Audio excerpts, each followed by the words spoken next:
오늘 포도원에 가서 일하라 라는 제목으로 함께 은혜를 나누겠습니다. 기도하겠습니다. 사랑과 은혜가 많으신 하나님, 오늘도 이곳에 하나님의 잔치를 배설하시고 이 잔치에 우리를 초청하여 주시어서 감사드립니다. 하나님의 잔치에 참여한 우리 모두에게 은혜를 베풀어 주옵소서. 우리에게 말씀하여 주시고 주님의 세미한 음성을 듣게 하시고 깨닫고 하나님의 사랑을 깨닫는 우리 모두가 되게 하여 주옵소서. 예수님의 이름으로 기도드립니다. 아멘. 오늘도 하나님의 잔치에 참여하신 여러분들에게 하나님의 은혜가 함께 하시기를 바랍니다. 유대인 외경에 이런 이야기가 있다고 합니다. 하루는 하나님께서 일꾼을 찾기 위해서 천사 가브리엘을 세상에 보내셨습니다. 가브리엘 천사가 세상을 두루 살피고 난 후 하나님께 보고하기를, 하나님의 일꾼 될 사람을 두루 살펴보았더니 두 종류의 사람으로 나뉘어지는데, 첫째 부류는 아주 유능하고 지혜도 있으나 진실성이 좀 결여되어 있는 사람이고, 둘째 부류에 속하는 사람은 좀 미련하고 우둔하지만 진실하고 성실한 면이 있습니다. 이렇게 가브리엘이 보고를 하자 하나님께서 가브리엘에게 이야기합니다. 말씀을 합니다. 그 미련하고 우둔한 자를 데려와라. 내가 그에게 지혜와 재능을 주리라. 하나님께서 인간에게 요구하고 계시는 것은 결국 뛰어난 재능과 능력, 지혜와 지식이 아니라 진실하고 성실한 사람이라는 겁니다. 오늘 본문에서 예수님께서 들려주신 두 아들의 비유에서도 아버지의 말씀에 순종했던 성실한 아들이 되라고 하십니다. 본문은 예수님의 비유이신데 예수님께서 왜 이 비유를 들려주셨는지를 먼저 우리가 생각을 해보아야 됩니다. 예수님은 십자가를 일주일 앞두고 예루살렘 성에 나귀를 타고 들어오셔서 많은 사람들의 환호를 받으셨습니다. 그리고 그 다음 날에 성전에 가셔서 성전에서 장사하는 사람들의 상을 다 뒤엎어버리시고 내 집은 만민이 기도하는 집이다라고 선포를 하셨습니다. 이 일들 때문에 대제사장들과 백성의 장로들이 와서 예수님께 따지는 거예요. 뭐라고 따집니까? 23절이에요. 23절 같이 봅니다. 예수께서 성전에 들어가 가르치실새 대제사장들과 백성의 장로들이 나와 이르되 네가 무슨 권위로 이런 일을 하느냐? 또 누가 이 권위를 주었느냐? 우리는 예수님이 무슨 권위로 이런 일을 하셨는지를 압니다. 하나님께서 주신 권위였어요. 하나님의 아들로서 감히 성전에서 해서는 안 될 일들을 하는 자들을 책망하시고 분노하신 겁니다. 그런데 예수님은 곧바로 이런 대답을 하지 않으셨습니다. 예수님이 무슨 말씀을 하시든지 말꼬리를 잡고 늘어설 것을 아시기 때문에 대답보다는 그들의 질문에 대해서 다시 질문을 합니다. 그럼 나도 한 가지 묻겠다. 세례 요한이 세례를 부풀고 선지자의 사역을 한 것은 하늘에서 주신 권위인가? 사람이 준 권위인가? 이 질문을 받고 대제사장들이 난감해졌어요. 요한의 권위가 하늘로부터라고 대답을 하면 왜 그를 믿지 않았느냐라고 할 것이고, 사람으로부터라고 하면 모든 사람이 세례 요한을 선지자로 여기니까 백성의 여론이 무섭고, 그래서 예수님께 대답하기를 모르겠다. 모르겠다라고 하는 거예요. 이 대답을 들은 예수님도 오늘 이 본문의 비유를 말씀하시는 거예요. 예수님이 들려주신 비유의 내용이 이런 겁니다. 어떤 아버지에게 두 아들이 있었습니다. 먼저 큰아들에게 가가지고, 야, 아들아, 오늘 포도원에 가서 좀 일 좀 해라. 그랬더니 이 큰아들이, 예, 아버지 알겠습니다 하고 가지 않았어요.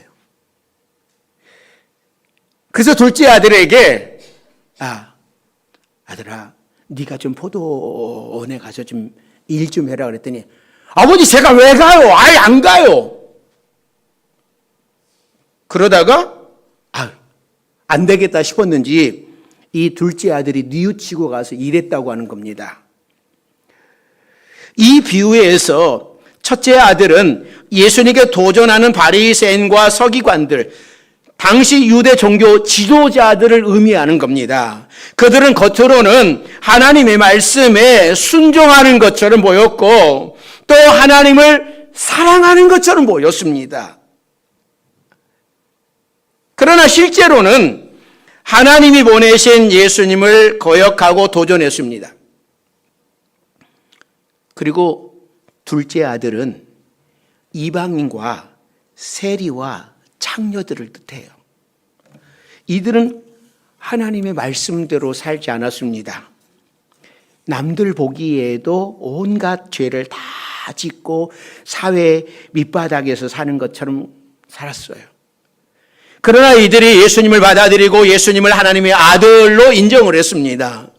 그러니까 예수님께서 선포하시기를 내가 진실로 너희에게 이르노니 세리들과 창녀들이 너희들보다 먼저 하나님 나라에 들어가리라고 말씀을 합니다. 왜냐하면 요한이 전한 복음과 예수님이 전한 복음을 종교 지도자들은 믿지 않았지만 세리와 창녀들과 이방인들은 오히려 받아들이고 순종했기 때문입니다. 그러므로 세례 요한이 전한 복음과 예수님이 전한 복음을 받아들이지 않는 자들은 하나님 나라에 들어갈 수 없다라고 하는 말씀이에요. 자, 31절 말씀 보시죠. 31절 같이 봅니다. 그 둘 중에 누가 아버지의 뜻대로 하였느냐? 이르되 둘째 아들이니이다. 예수께서 그들에게 이르시되 내가 진실로 너희에게 이르노니 세리들과 창녀들이 너희보다 먼저 하나님의 나라에 들어가리라. 사랑하는 성도 여러분, 여러분들은 첫째 아들입니까? 둘째 아들입니까? 포도원에 가겠다고 대답만 하고 순종하지 않는 첫째 아들입니까? 비록 가지는 않겠다라고 했지만 결국 가서 일한 둘째 아들입니까? 예수님께서는 이 비유를 통해 우리에게 무엇을 말씀하시고자 하시는 걸까요? 우리가 오늘 본문을 통하여서 뭘 깨달아야 될까요? 첫째는 모든 인간은 죄인이라고 하는 거예요. 여러분이 죄인이다라고 하면 상당히 기분 나빠하실런지 모르겠어요. 그러나 성경은 우리를 향하여 모두가 다 죄인이라고 말씀을 합니다. 이 두 아들의 공통점이 있다면 둘 다 죄인이라고 하는 거죠. 첫째 아들은 대답만 하고 안 갔으니까 죄인이고, 둘째 아들은 가지 않겠다라고 불순종했다가 가기는 했지만 역시 죄인입니다. 예수님의 비유에 나오는 이 아버지는 불순종하는 아들들만 가지고 데리고 살고 있는 거죠. 참 안타까운 아버지다라는 그런 생각이 듭니다. 옛날 어떤 집에 막 대학생이 된 아들이 있는데, 우리 때에 그러지 않았습니까? 대학교 가가지고 얼마나 술들을 많이 마셨습니까?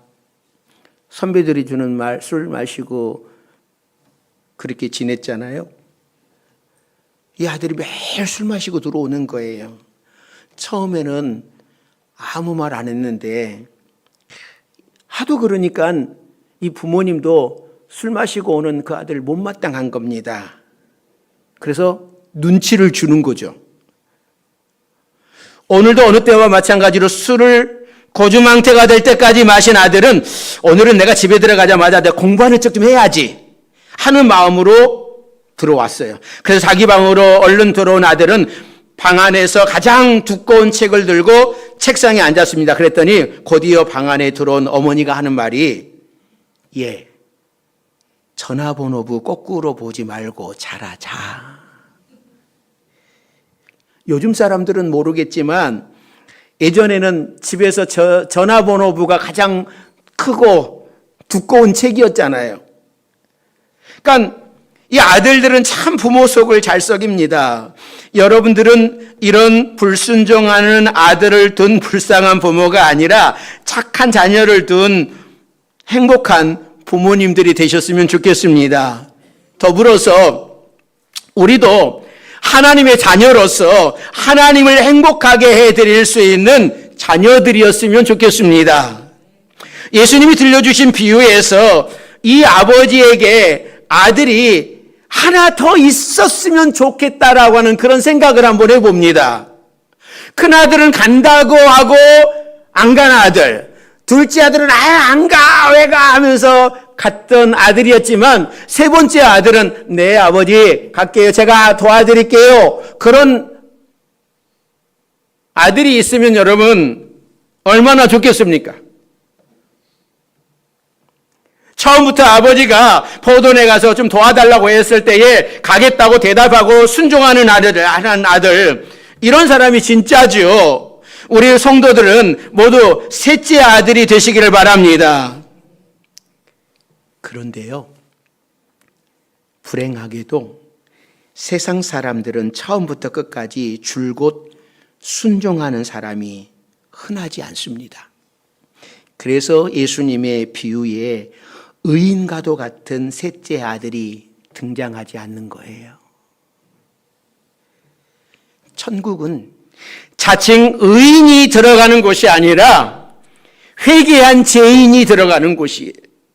우리 모두가 죄인이었지만 이제는 예수님의 피로 의롭다함을 얻은 죄인들입니다. 그러나 여전히 세상 가운데 살기 때문에 여전히 죄의 삶을 살아가고 있어요. 남들 보기에 특별한 죄를 짓지 않았으니 나는 죄인이 아니라고 생각하지 않습니까? 하나님 앞에서 여전히 나는 죄인이라는 고백이 필요한 겁니다. 사도 바울은 자신을 향하여서 죄인 중에 괴수라고 그런 고백을 했어요.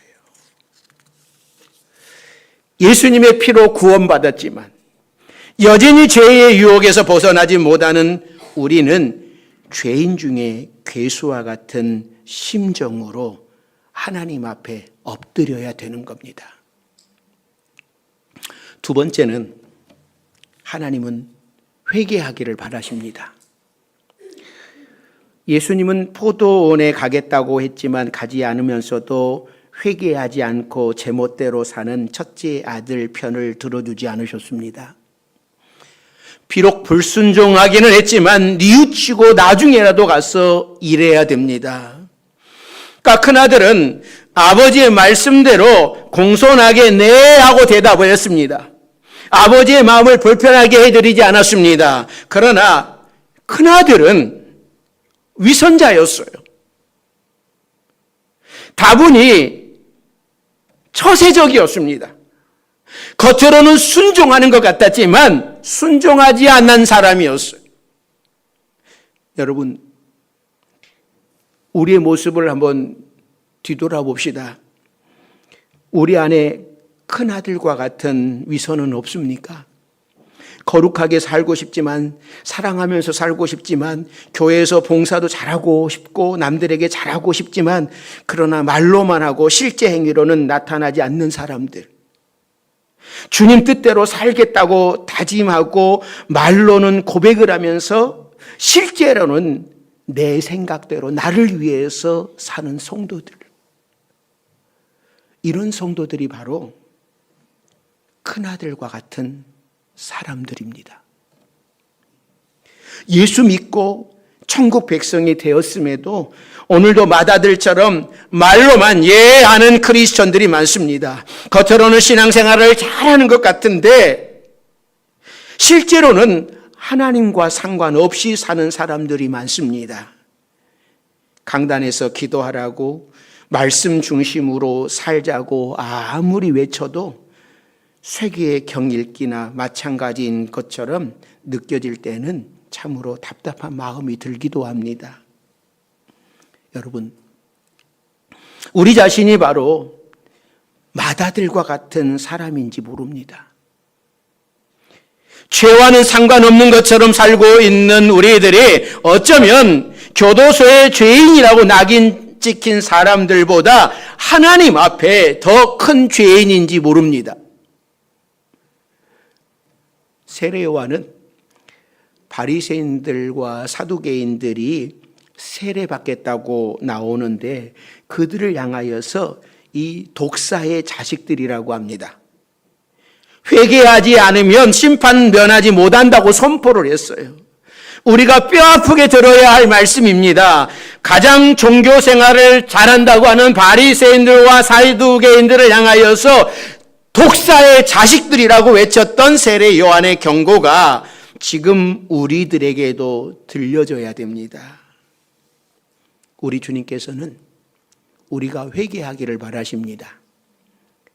회개란 자기 생각대로 살던 사람이 아버지의 말씀대로 돌아서는 거예요. 회개란 아들의 위치로 돌아가는 것을 의미하는 거예요.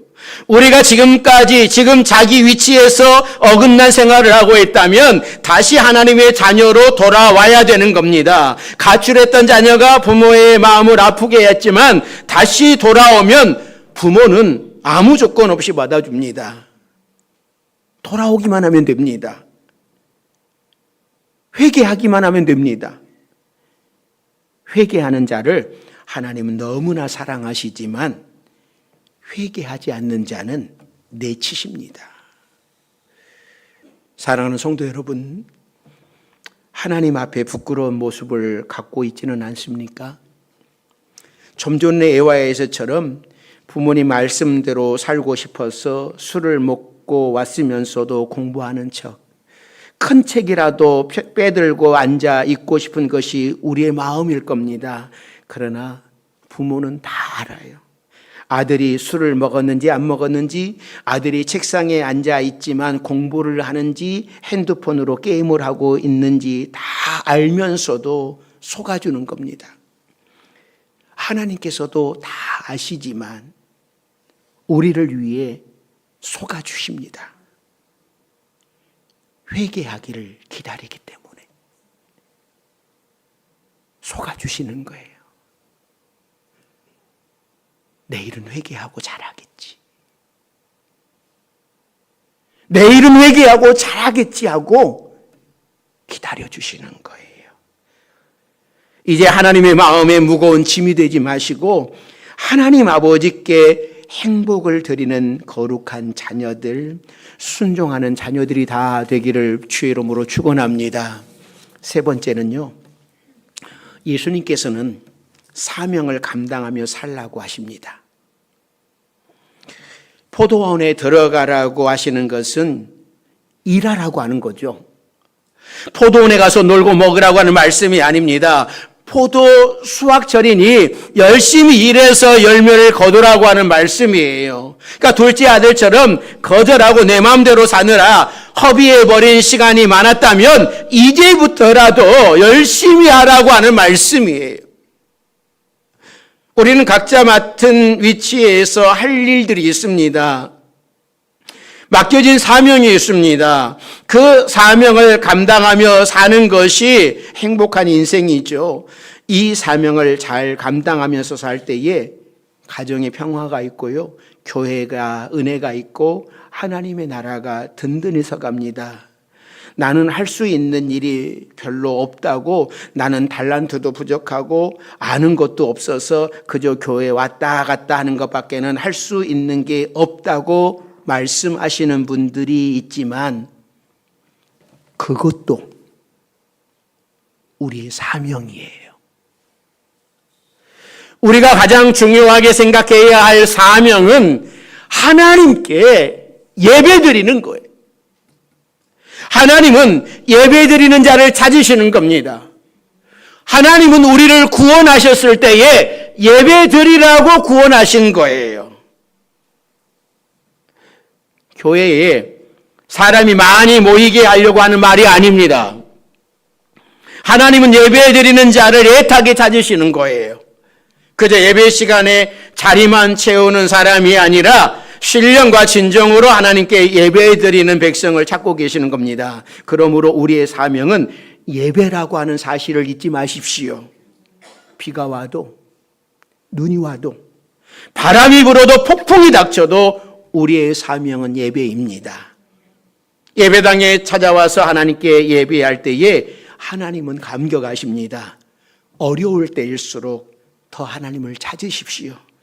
하나님이 손잡아 주시고 위로해 주실 것입니다.